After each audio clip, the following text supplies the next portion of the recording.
Well, the Chief Financial Officer of CVS Caremark is mindful of consumer frugality during the economic recovery. Dave Denton gave me his read earlier today. The consumer is very cautious today.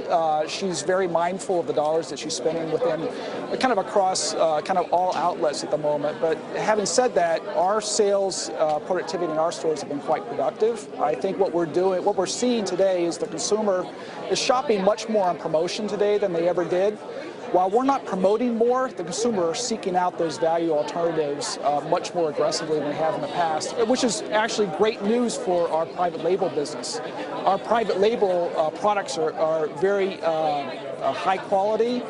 They're aggressively priced. And they're marketed really smart because they're often right next to a similar product. I've been there. That's correct, and they're just great products. So when a consumer tries those products, she typically sticks with them. You say, Dave, that the consumer is cautious, that she's cautious as she was 6 months ago, less cautious? I think she's been pretty much the same from what we've seen. If you look at our I guess store traffic, our store traffic is pretty much flat for the last 6 months or so, even though we're getting more out of our best consumers, which is driving top line growth for us. All right, I do also want to talk about your pharmacy benefits business. Revenue growth from your pharmacy benefits business was about double that of the retail pharmacy business in the past 2 years, just looking at some numbers. So talk to me about the outlook here for this business. Well, this year, from a PBM perspective, we're having a little step back on the top line growth due to some client losses in 2010.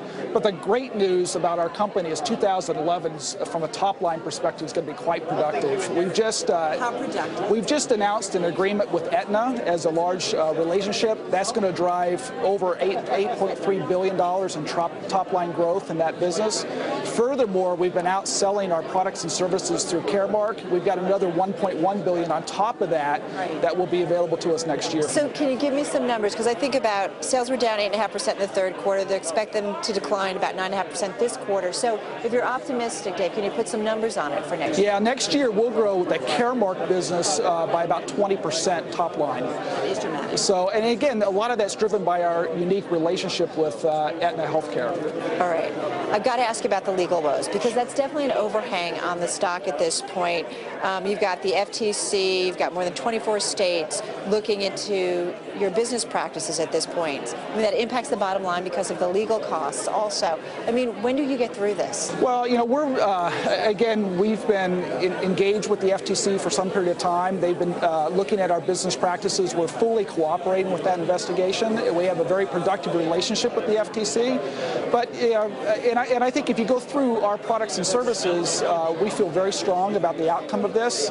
Keep in mind that we put the companies together to do two things. One is to lower healthcare costs for Americans, and two, provide greater access to healthcare for those people who shop in the pharmacy space. So I think those two objectives are core to our mission, and the products and services that we're offering are driving those objectives.